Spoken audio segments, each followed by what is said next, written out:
바나바가 안디옥에서 목회를 했을 때에 폭발적인 성장과 부흥이 일어났습니다.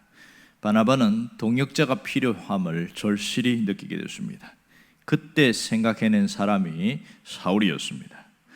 사울은 바울의 옛 이름입니다. 바나바는 이미 이 바울이라는 사람을 잘 알고 있습니다. 바울이 다메섹 도상에서 주님을 만난 이후에 아라비아 사막으로 거쳐서 다시 예루살렘에 올라갔습니다. 교회를 핍박하던 이 바울이 다시 예루살렘에 있는 사람들에게 복음을 전하기 위해서 예루살렘 교회에 갔을 때 문제는 그 예루살렘 교회에 있는 사람들이 바울을 믿지 않았다는 것이 문제입니다. 바울이 회심했다는 사실을 안 믿어줬어요. 오히려 우리를 일망타진하기 위해서 위장 전술을 쓰는 것이다, 이렇게 생각했던 것이죠. 그런데 그 중에 딱 한 사람, 바나바는 이 바울을 믿어주었습니다. 그래서 바나바가 그를 사람들에게 소개해서 비로소 거기에서 이제 예루살렘에서 인정을 받게 되지만, 하지만 일부의 사람들은 아직까지도 믿지 않았습니다. 거기서 복음을 전하려고 하다가 크게 막혔어요. 왜? 핍박이 일어나니까.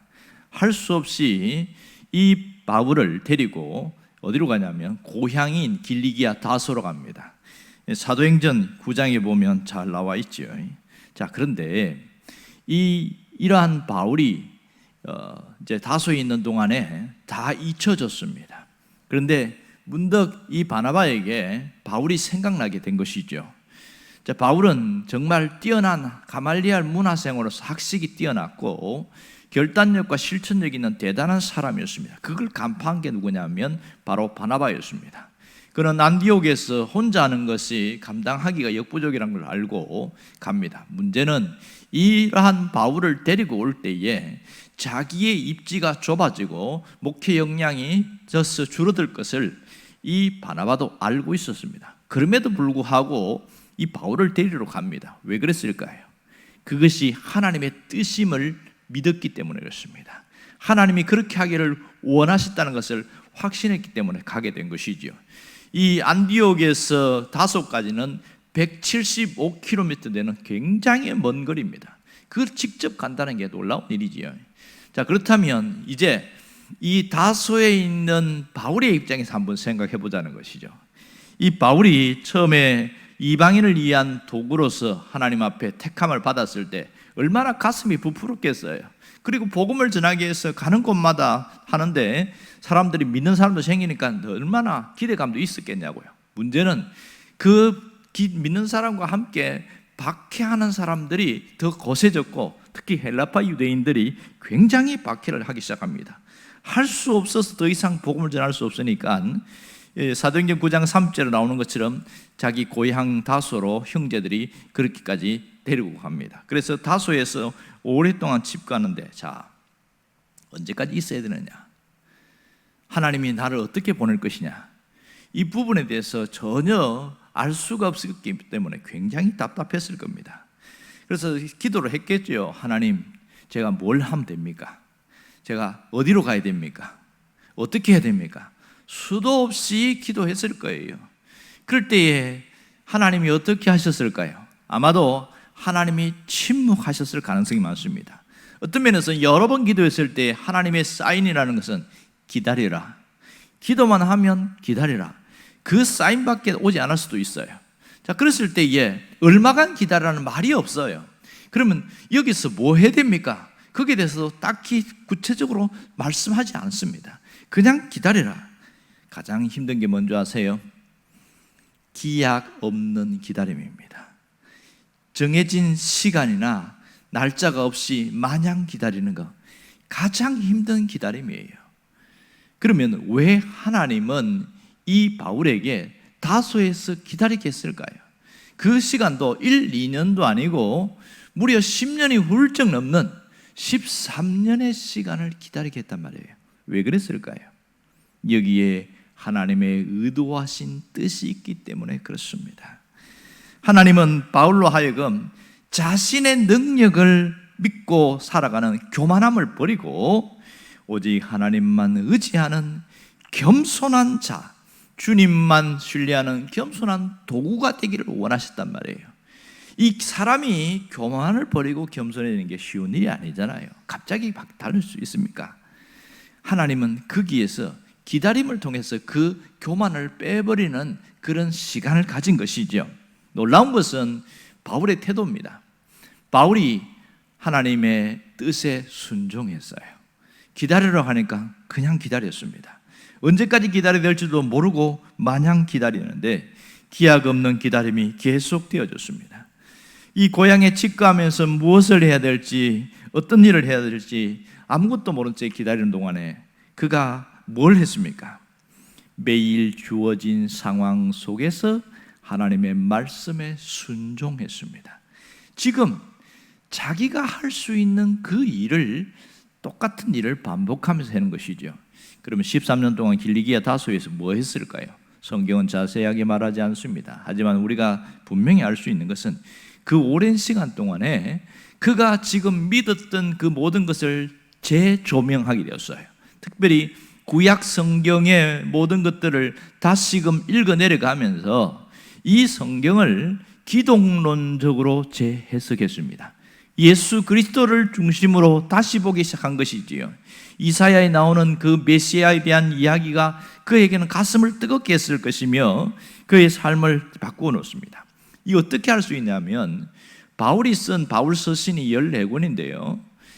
로마서, 그 다음에 에베소서, 빌립보서, 골로새서, 데살로니가 전후서, 고린도 전후서, 이 계속되어지는 바울 서신에 보면 구약 성경 이야기가 제법 많이 나와요. 그런데 그것을 예수 그리스도를 중심으로 풀어나갑니다. 기가 막힙니다. 언제 그런 일을 했을까요?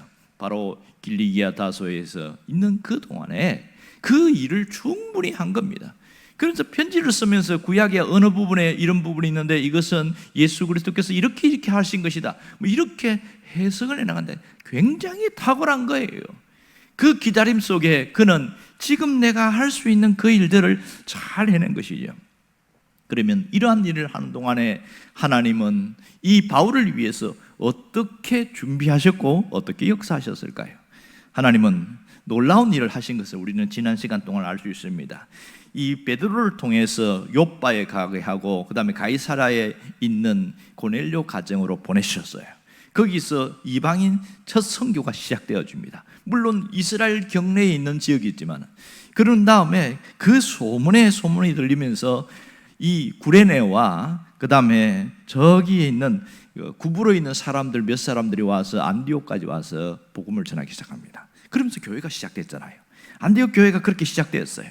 그런데 폭발적인 부흥이 일어나면서 예루살렘 교회가 그 소식을 듣고 누구를 보냅니까? 수많은 사람들이 있잖아요. 12명의 사도도 있고 그 다음에 집사들 중에서도 선택된 사람들이 7명이나 있잖아요. 그러면 그 중에 다른 사람도 보낼 수 있는데 바나바를 가게 했습니다. 누가 한 일일까요? 하나님이 하신 일입니다.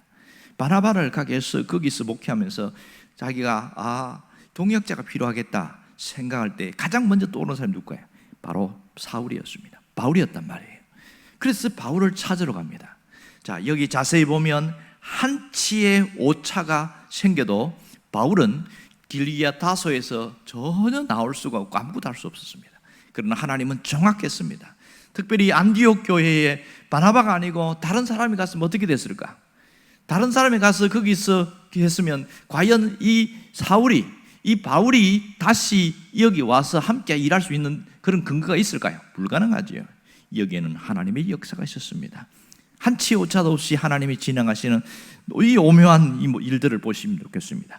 이때부터 바나바가 오는데 오늘 성경 뭐라고 합니까? 만남에 안디옥에 데리고 와서 이렇게 하면서 이 바나바가 이 사울이라는 바울을 데리고 안디옥에서 공동 목회를 하게 되어집니다. 이 과정에서 사도 바울은 놀라운 새로운 전기를 맞게 되어집니다. 여기서 알 수 있는 것은 모든 상황 속에 하나님의 뜻이 있다는 것을 믿어야 됩니다. 우리가 사는 모든 상황 속에 하나님의 뜻이 있다는 것을 깨달아야 합니다. 그렇다면 그걸 안다면 우리가 해야 될 일이 뭘까요? 하나님의 말씀에 순종하는 일이에요. 하나님의 말씀에 순종하라. 때로는 기다리라고 하면 그 말씀에 순종할 수 있는 것이 놀라운 특징입니다. 여러분, 하지만 예수를 믿는 사람들이 어떻게 살아가고 있어요? 우리 현실을 보면 만일 바울처럼 하나님이 그냥 기약 없이 기다려라 했을 때에 과연 끝까지 기다릴 수 있는 사람이 몇 명이나 되겠습니까? 여러분, 하나님이 기다려고 했을 때 처음에 다 기다리려는 분도 있겠지요. 그러다가 참지 못하고 에라 모르겠다 하고 포기해버리고 자기가 하고 싶은 대로, 자기가 가고 싶은 대로 가는 사람들이 생길 겁니다. 또 어떤 사람은 기다리다가 더 이상 견디지 못하고 하나님, 내가 도대체 언제까지 기다려야 됩니까?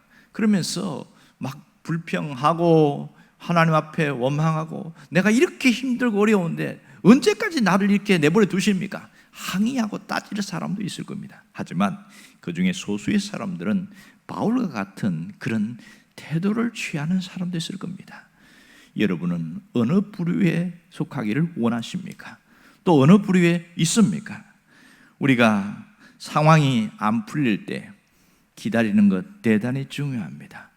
기도 응답이 속히 이루어지지 않을 때 기다리는 것은 너무나 중요한 일입니다. 여기서 우리가 분명히 기억할 것은 내가 사는 삶의 현실 속에 모든 상황 속에 하나님의 뜻이 있음을 믿을 수 있기를 바랍니다. 하나님의 뜻이 있음을 확신하는 사람은요, 태도가 달라요.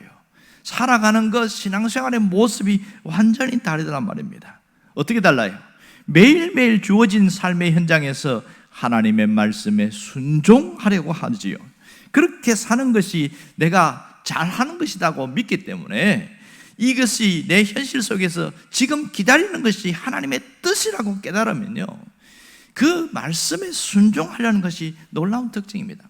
바울에게 있었을 때 가장 큰 특징은 뭡니까? 순종이었습니다. 13년 적은 시간이 아니지요. 그 황금 같은 시간에 가장 젊음의 때에 뭔가를 할 수 있는 그때에 하나님이 기다리러 갔을 때 바울은 끝까지 기다렸단 말이에요. 그 기다림, 이것은 순종입니다. 여러분, 순종이라는 것은 하나님의 말씀에만 순종한다고 그렇게 말씀으로만 받아들이면 안 됩니다. 하나님의 말씀 이상으로 주어진 상황과 환경 속에서 그것도 견디는 것이 진정한 순종이라는 것을 알아야 합니다.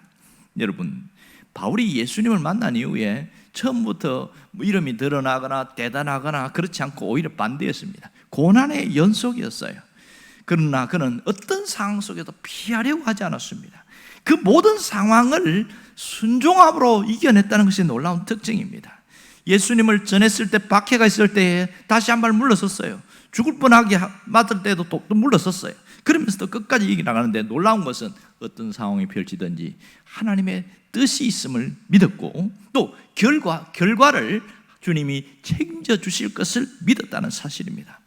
바울은 주어진 상황 속에서 모든 상황에 순종함으로써 그 상황에서 자신이 하나님의 뜻을 따라 사는 자라는 것을 믿었습니다. 그럴 때에 새로운 존재가 되어지고 그 뜻을 따라서 13년 동안 집가할 수 있었습니다. 한번 생각해 보세요. 전도 유망한 똑똑하고 대단한 사람이 지금 예루살렘까지 가서 공부를 합니다. 그것도 가말리알 문화에서 그렇게 공부를 해요. 거기서도 아주 특출하고 대단히 뛰어난 학식과 학문의 지식이 있습니다. 이 사람은 앞으로 예루살렘에서 큰 일을 할 사람이야. 그렇게 또 보였어요. 그런데 오늘 덜커닥 예수를 믿었습니다. 예수를 믿더니 갑자기 고향으로 돌아왔어요. 고향으로 왔을 때 사람들이 어떻게 했을까요? 처음에는 환영했겠지요. 우리 고향에 위대한 인물이 났다고. 그런데 가만히 보니까 1년, 2년, 3년 집에 가만히 있고 아무것도 안 하는 거예요. 사람들이 뭐라고 수군거렸을까요? 이 인생의 실패자라고. 가장 견디기 힘들었던 것은 주님, 내가 뭘 해야 됩니까? 그 기도할 때 아무것도 응답하지 않았을 때 가장 고통스러웠을 거예요. 그리고 주님이 딱 한마디 하실 가능성이 많지. 뭐라고요? 기다려라. 사람들의 수군거림에 얼마나 견디기 어려웠을까? 그 모든 과정 속에 이 바울이 잘한 게 뭐예요? 절망하지 않았다는 사실입니다. 모든 과정 속에서 견디낸 거예요. 놀라운 것은 주님은 그런 견딤 속에서 자기 속에 있는 영혼의 불순물이 제거시키는 과정의 시간이었다는 겁니다. 허비된 시간, 낭비된 시간이 결코 아니라는 것을 알아야 됩니다. 이 바울은 주님의 뜻을 알았습니다. 그래서 고난은 현재 다가오는 장차 일어날 영광과 좋게 비교할 수 없다는 것을 알았고 모든 것이 합력하여 선을 이룬다는 것을 믿었습니다. 이것이 로마서에 나와 있잖아요. 바울이 그렇게 깨달았고 믿었기 때문에 그렇게 고백할 수 있었던 것이지요. 어떻게 하면 이렇게까지 할 수 있을까? 우리는 어떻게 하면 가능할까? 여러분, 예수님을 만난 바울은 가치관이 변했기 때문에 이렇게 이길 수 있었습니다. 예수를 만난 사람은 제일 먼저 달라지는 게 뭐예요? 가치관의 변화가 일어납니다. 뚜렷한 가치관의 변화. 뭐가 변한다는 거예요? 내 생각이 달라지는 거예요. 이전에는 돈이 인생의 전부라고 생각했던 사람이 예수 그리스도가 전부라고 믿는 가치관의 변화가 일어납니다. 이제는 열심히 돈을 버는 것도 내가 즐기고 내가 하고 싶은 것 하고 여행도 하고 뭣도 하고 이것이 인생의 전부라고 생각했던 그 사람이 예수를 딱 믿는 순간 생각이 달라지는 거예요. 그게 전부가 아니라 예수보다 귀한 것이 없다, 주 예수보다 귀한 것이 없다, 이렇게 싹 달라지는 거예요. 이게 가치관이 변합니다. 인생의 모든 우선순위가 세상에 있는 것이 아니라 영적인 것, 신앙적인 것, 예수 그리스도로 달라지고 있는 겁니다. 세상에 있는 것은 그저 삶의 수단일 뿐 그것이 내 인생을 끌고 가는 최고의 가치관이라는 겁니다. 이 가치관이 얼마나 중요한지 몰라요. 가치관의 변화, 생각이 달라진다는 것은 인생관, 물질관, 노동관, 인생의 목표, 삶의 방향이 완전히 달라지는 겁니다. 어떻게 해요? 예수 그리스도 중심으로 재조명해 나가는 것이죠. 이런 사람은 다르게 살 수밖에 없는 거예요. 그러면 이렇게 변화된 삶을 살기 위해서 우리가 무슨 결단을 해야 됩니까? 그것은 주님 안에서 오직 십자가 중심으로 살려는 그런 결단이 있어야 합니다. 오직 복음의 가치관으로 살려는 결단이 있어야 됩니다. 내 안에 있는 불순물이 제거되는 시간을 주님은 허락하실 때가 있어요. 모든 상황과 현실 속에 때로는 어려움을 통해서 내 안에 있는 불순물이 제거되기를 원합니다. 내가 해야 될 것은 순종의 삶을 결단하는 겁니다. 순종의 삶은 주님이 우리 인생의 주인임을 믿는 사람만이 할 수 있는 특권이요, 반드시 해야 될 일입니다. 주어진 모든 상황 속에 주님의 뜻에 순종할 수 있기를 원합니다. 주어진 모든 현실 속에 이곳에 주님의 뜻이 있음을 믿었으면 그 상황 속에서 순종하고 지금 내가 해야 할 그 일에 묵묵히 열심히 꾸준히 변함없이 해나가는 것, 그것이 내가 해야 할 일입니다. 하나님은 그것을 통해서 나를 새롭게 하실 것입니다. 하나님은 그걸 통해서 나를 새로운 존재로 바꿔 나갈 겁니다. 우리의 모든 절망이 소망의 관문을 바꾸는 것은 순종에 있습니다. 오늘 내가 무엇을 순종해야 될지 주님이 깨달음을 줄 때에 그 뜻에 아멘하고 그 일을 묵묵히 하는 것, 그것이 비록 작고 사소한 일을 할지라도 주님, 내가 주의 뜻에 순종하면서 살아가겠습니다, 그런 결단이 있기를 바랍니다. 그러한 삶이 있기를 주의 이름으로 축원합니다. 기도하겠습니다.